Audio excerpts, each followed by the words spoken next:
welcome to episode 41 of the Select Characters podcast. I'm Sam Yates. I will be your host this afternoon as we have a little discussion about video games. Joined by a couple of my friends. I've got Ryan Dildine. Hello. And Enrique Cancel. Hola. Chris is otherwise, what's the word? Indisposed? Occupied. Yeah, otherwise exposed. We're gonna talk about what we've been playing, do a couple of topics. Probably kind of a lighter week this week. And having said that, let's cruise on and let's talk about what we have been playing.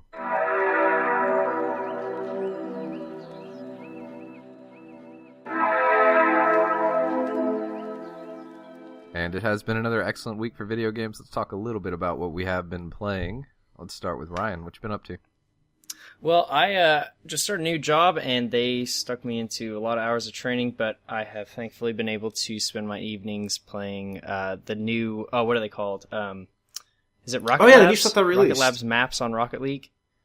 Cool. I don't know anything about that. Tell me more. Yeah, they're really cool. So they released three new maps, and one of them is, I'll start with the easiest. One of them is a map with two goals, pretty much, like, on the back wall, there's kind of a triangle that sticks out, and on each angle of the triangle, that's a goal, and you can drive through it, and the ball goes in either side, and that counts. That's probably my least favorite. I think the next one would be there's like a circle map, but it's like a horseshoe if you looked at it from the top, and then at the end of the horseshoe where the gap would normally be, that's the goal, and you can drive through the goal just like you could on the double goal map.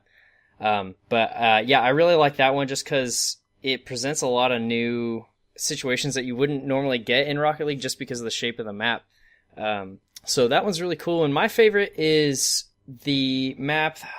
I don't know how to explain it. There's like elevated areas on the sides. So, on each side of the map, there's just kind of a shoulder that sticks out, and it's maybe 3 or 4 times the height of your car.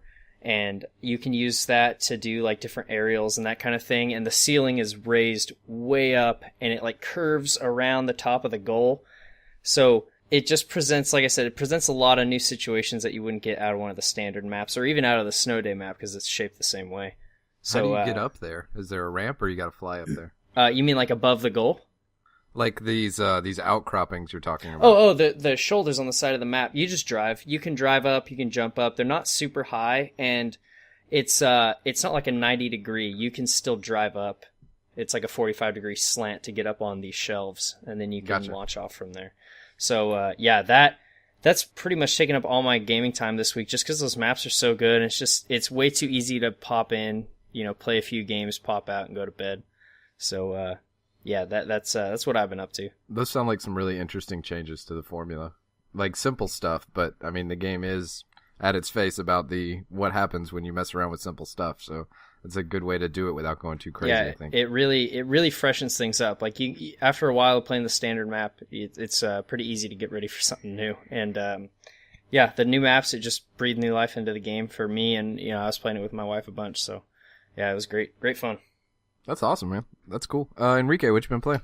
I was finishing up around on XCOM 2, and then actually now that Fire Emblem released, I've been playing that pretty much nonstop, Birthright and Conquest. So which one did you go for? Or I actually grabbed both of them, and I was a little pissed when I first heard that Nintendo was going to be doing that, splitting it up into 2 games with 2 different paths, because I thought they were just kind of gouging you for money. Like doing the Pokemon route where it's the same game, essentially just, minor differences, but after playing both of them, I noticed that there is actually I'd say a pretty tangible difference in the way both of them handle, which is really, really cool, actually.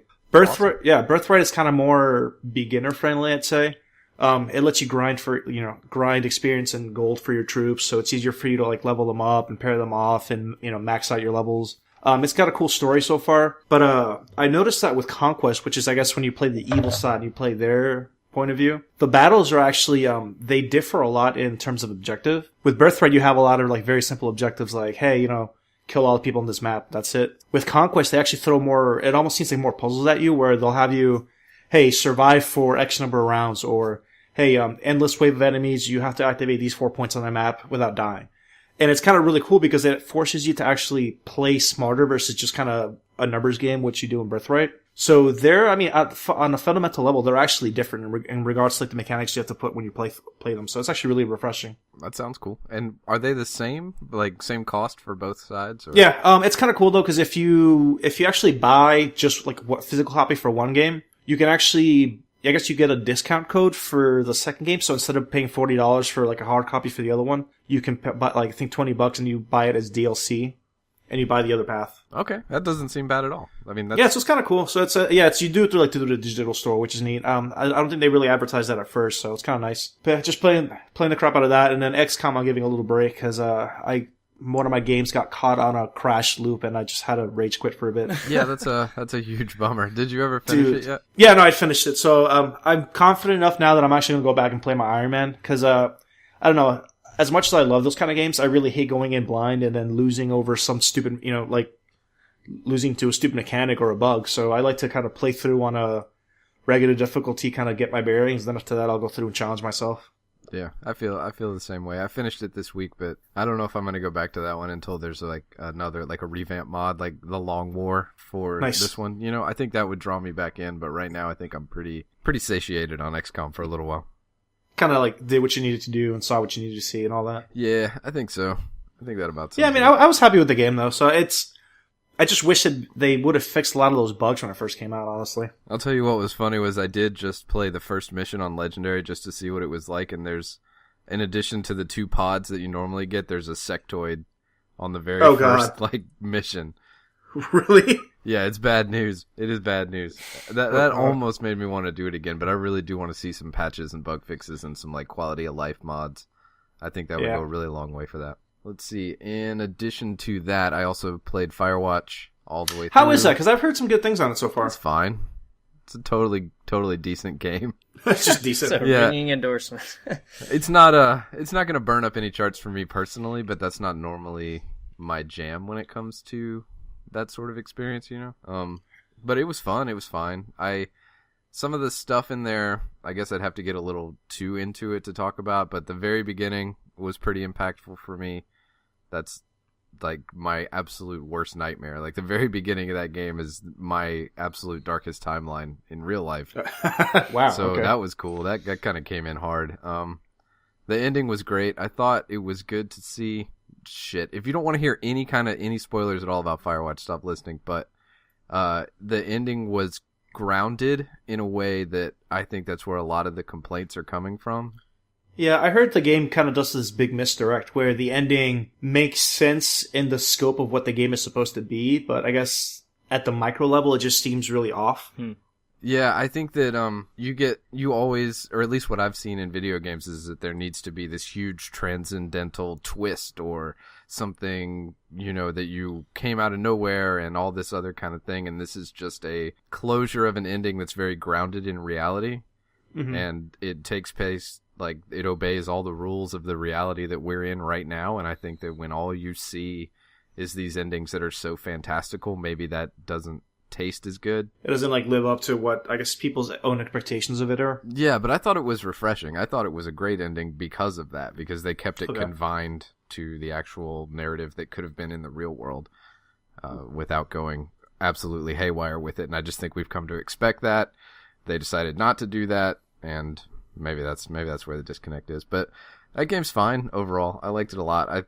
A lot of people are really praising the voice acting in that one, and those are my 2 main theories as I come off that game. Is first of all the stuff about the ending that I hope I was vague enough about, and then the other thing is that I wonder if the voice acting is so acclaimed in that game because it's you and another person, not only over a walkie-talkie, so there's always a natural break between statements, but also by the fact that you never see each other's faces. Right. So that's what I was been thinking about lately, is how much of the quality of the voice acting can you put on the actual words that the people are saying in their performance, and how much of it is due to these external things that don't occur in other games.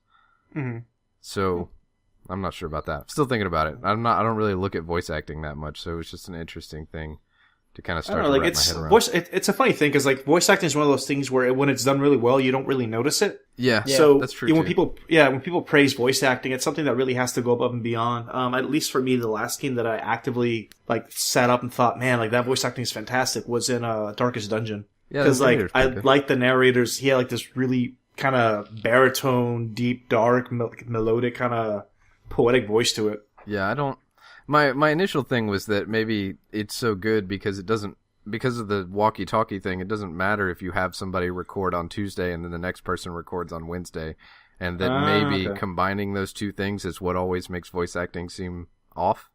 Mm-hmm. But I don't know that they do that, so I can't prove anything there. But it's just something I was kind of thinking about. If everybody is saying that this is the highlight of this game, then, you know, why could that be? I don't want to sound like a Debbie Downer, but like I always get really skeptical when I see games that come out. They get like this explosive cross the board great reviews because I don't know. I'm always hesitant, and I feel that sometimes it's not that it's not warranted, but that a lot of people just kind of get on this bandwagoning effect where a few key people say this game is great and artistic, and then everybody else goes, "Oh yeah, totally, it's totally artistic," and then it just kind of like snowballs out of control from there. Could be. I mean, how much? Because how much of art is describing art, right? A lot that's of it, true. I think. If you can find the right words to make something sound like it is art, that's normally all it takes. Maybe that's a reductive way of thinking about it, but it seems that way to me. I don't know. The game's all right.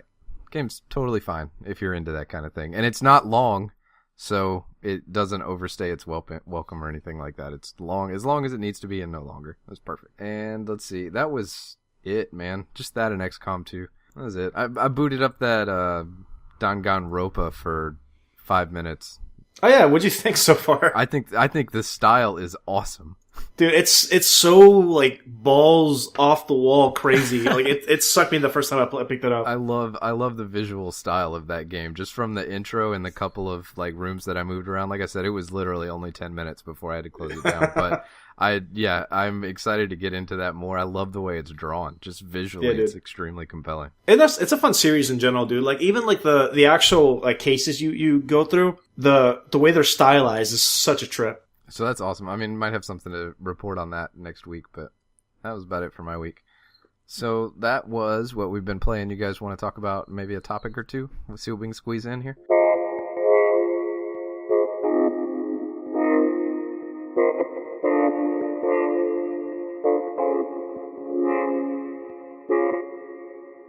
I saw a interesting topic on Reddit recently, and it was about RNG microtransactions and whether those are good or bad. So an example of an RNG microtransaction is the cases on Counter-Strike. So you go onto your marketplace. Well, of course, you can always get these things as drops in the game, but you can go on your marketplace and you buy a case for 30, 40 cents or whatever it is, and then you have to buy a key for that case, which is another $2.50, and you use that key to open up that case, and you have a random chance to get one skin out of whatever list is associated with that case. So you could get something that's worth 5 cents, or you get something that's worth, $400. So my question to you guys is like, what do you think about that? Do you think that's a good practice? Do you think, like, what are some of the bad sides of those RNG microtransactions? I know there's like a lot of gambling kind of things that surround that arena. So give me your thoughts. My problem is mostly that it's kind of insidious with regards to the whole gambling thing, and it actually cost me real money to get a chance at a digital product. So, Sam, you got really into the Counter-Strike gambling stuff, right? Yeah, that's the other half of the coin, is that it's kind of fun. Yeah. At the same I'll say, time. like, from a business standpoint, it's a brilliant idea because it preys on that, like, almost that gambling addiction that's innate in everybody. Yeah, so I feel like I don't like it because I see it and I look at it and I'm like, that is manipulation and that is insidious and that's extremely not cool. But at the same time, I want to jump in there and I want to spin the big wheel and I want to see what pops out of that case.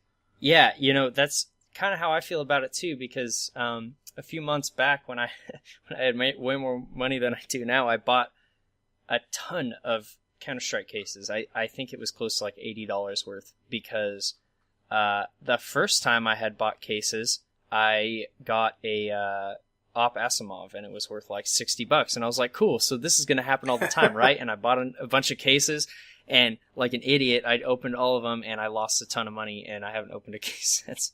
Yeah, it does not. It does not generally work out that way. But and so I look at it in my head and I'm like, is this really fun? Am I really enjoying this, or am I being manipulated by some psychological system? And the truth is, at the end of the day, I really don't know, but I know that I'm putting money in that thing. Yeah, I know that I'm enjoying it until I lose, and then I am guilty because I enjoy it. I mean, it's always funny, like, how easy to fall down the rabbit hole it is. Because I remember, I never got into Counter-Strike gambling, but I've done the microtransaction things. I think the last time when I had it really bad was Mass Effect 3. You remember the multiplayer mode they had? That I never played it. Yeah, I mean, it had a really cool... It was kind of like a horde mode for multiplayer, but you could unlock different classes and things like that. And you could... I think when you played a certain amount, you got... It's like Counter-Strike. You got a key, you would unlock a chest, and like that chest would, have either characters, skins, weapons... But you could also spend real money to buy, like the Spectre packs, which were like the higher chance to have like guaranteed good loot. And you start off saying, "Oh, I'm not going to spend real money on this. I can win anything by just playing the game." And then you get a little bit of extra spending money, whether it be because you have leftover PlayStation money or you have like leftover Xbox points, and you're like, you know what, I can use this. Whatever, I'll do it. And like Ryan says, you use it, and suddenly you get a really good drop out of it. You're like, oh, okay, let me try it again. I'll do it again, and then you don't get something the second time, so like, you know what? No, fuck it. I'm going to do it a third time. And then it's, before you know it, you're out 40, 30, 40, 50 bucks, and you just keep doing it. Like Sam was saying, it's that insidious nature of it because they know you're gonna get hooked on it. It's true. And I guess in Counter-Strike's case, it's forgivable because it's for cosmetic items.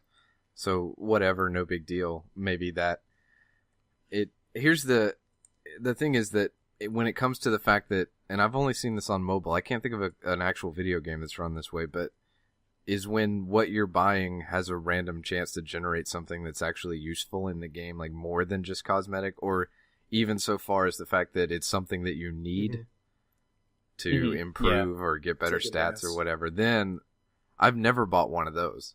But the cosmetic ones, I'm like, hey, we're having a good time. Let's do this. We're all hanging out. This is fun. And yeah, I don't know, man. It's really scary and also cool at the same time. I don't know. I guess it depends on whatever your personal threshold is of how much money you can put into something. I think for some people, though, that the items that do affect the outcome of the game, I think it's offset by the fact that it is a random chance to obtain it. So more often than not, it's you're getting items that really don't have any impact. So that kind of offsets the far and few in between chances where you do get something that will benefit you. And in Counter-Strike's case, it's even extra special because there is then after that a whole secondary market with the gambling and then where those goods actually have real dollar value. Yeah, but what kind of bugs me about the market is, I mean, you have these amounts of skins that are being released to people, obviously through the case system. So those amounts are being artificially manipulated by Valve, and therefore the rarity and the price are being artificially manipulated by Valve. So whilst a lot of people I saw in the thread were saying, it is just for cosmetic items, it's whatever, like, who cares, it's not really changing how the game's played. It still kind of bothers me that it doesn't feel like a organic market, I guess. Really? Because I feel like the exact opposite. I feel because of the fact that it's just a random chance and that Valve doesn't actually have a set price for those specific items, that price is entirely based on what the community, assigns in value. Because, if Valve were to come out and sell the individual skins and assign, like, hey, this skin is $60, this skin is $20, that market immediately crashes because suddenly you realize people have, the objective value of what it costs. But right now, because of the fact that you have a chance to get it within a case and sure, it's $250 for the case itself, but the chance of actually getting a specific skin is so rare that the communities will kind of decide what value to place on it. Yeah, it adds like gasoline to the whole thing, basically. Yeah. It would be, I mean, whatever direction, whether you think it's a positive or a negative direction, the fact that those cases have a percentage payout means that everything after that is then more exciting or multiplied by that amount. So it's cool to see that stuff in game. Something that's really rare that somebody has is interesting, I think. But the fact that it does cost you $2 for it's the money versus the odds of getting the thing. I think that it feels the worst to me about Counter-Strike, because you always feel like you can get the red item, but the red item I think is less than 1%. Mm-hmm. It's very small. Yeah, it's very, very small. So but it doesn't show you any of that stuff.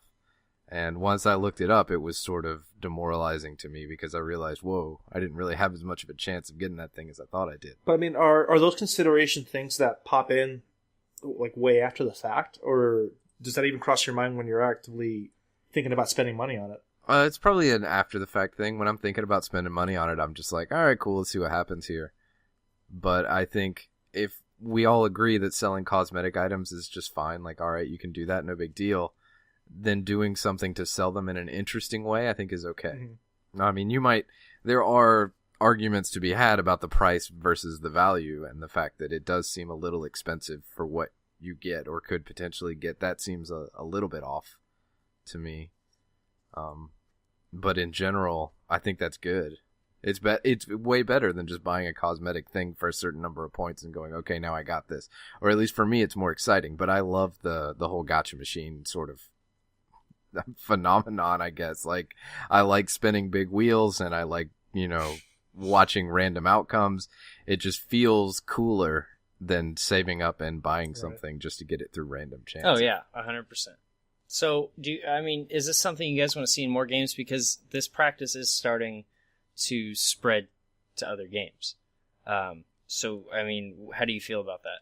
You really have to let go of the completionist mindset. Right. From square one. You have to be cool with not getting everything. It's kind of a hard thing to ask, just because, that requires almost a complete paradigm shift, because we've been trained since the birth of gaming that, you're supposed to be able to obtain everything in game. That's been kind of like the learned behavior from day one. Back in the day, they had collectibles for a reason. It was something that, let me achieve 100% by doing all this. And then it's not until recently, when the last probably maybe 5, 6 years, that we're seeing these extra items that are being added in after the fact, where you have to pay money, and you're starting to realize, I'm not going to have everything unless I'm willing to sacrifice money. Yeah, I guess I'd put that down to, I don't know, let's call it the obtainability gap, right? If I see somebody with something and I know that my chances of getting that thing are basically zero, it doesn't faze me that much.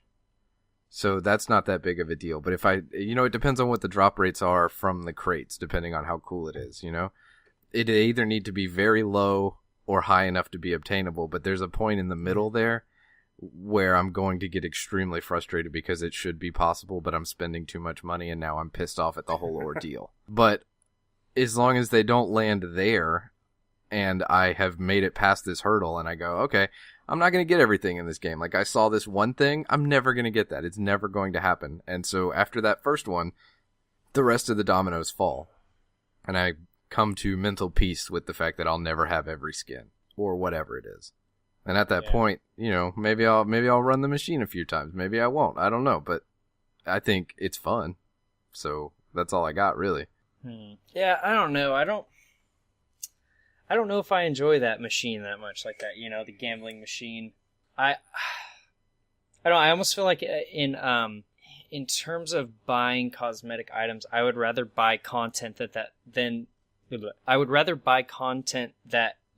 led to getting that skin. Does that make sense? Mm-hmm. Yeah. I would so much rather do that and pay a fixed price for the skin that comes along with this cool story mode or whatever than leave it up to the wheel, I guess. I like random outcomes in general, but I think it depends on how you're coming at it too, because if you go to it and you're like, I'm going to put $2 in, I'm going to get a random thing out, maybe it's something cool, that'll be awesome, I'll just have a neat new random skin, right? Like, if it was up to me, I would just go buy a bundle of random skins right when I started playing Counter-Strike.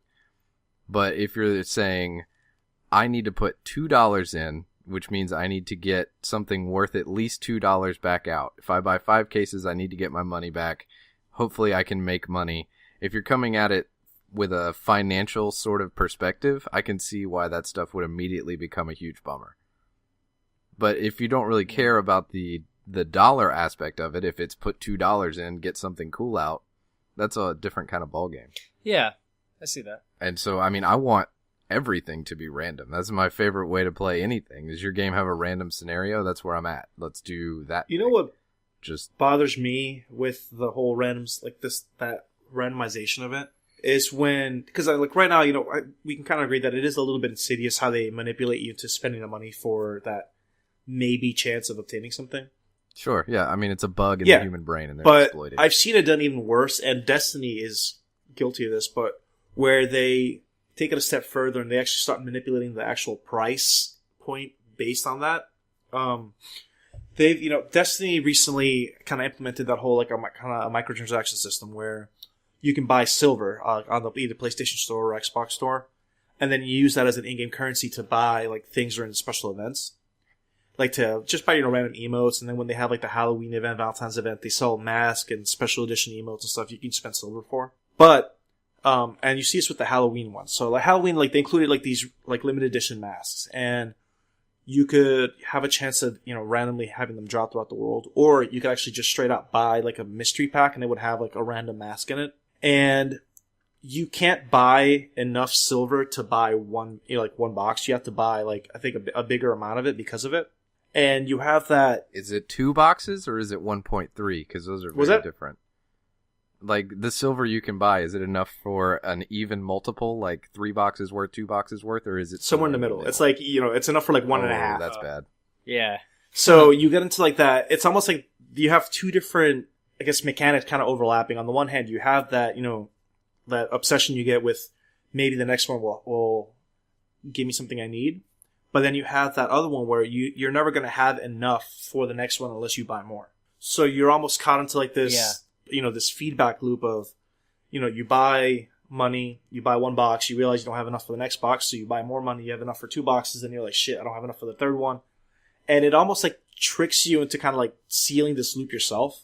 Oh my god. It's like buy 10 or buy 0 or just live with walking around with change in your pocket. Yeah, exactly. And like, that's what I was saying earlier, where like, that's always how it starts, where you look at your account and you're like, I have a little bit extra money, I guess I'll spend that on this. And then it's so easy to kind of, from that little slope, to slip into the, oh shit, I have almost enough for this, so let me just spend a little bit more. It's not that big of a deal. That's brutal. That's a fusion of bad concepts. And it's super insidious, but it's super effective as well. I mean, just looking back on how they do it, it's so easy to trick people, because again, like you get into that mentality where, sure, the initial investment you put might seem a lot to like some people, but after that initial investment, you realize that you're left with a little bit, of silver already. You're left with a little bit of the currency, and then it makes the prospect of buying more not seem as bad because you already have some to begin with. So in your mind, you're not thinking, oh man, I need to spend money for this. You're thinking, oh man, let me just spend a little more to catch up.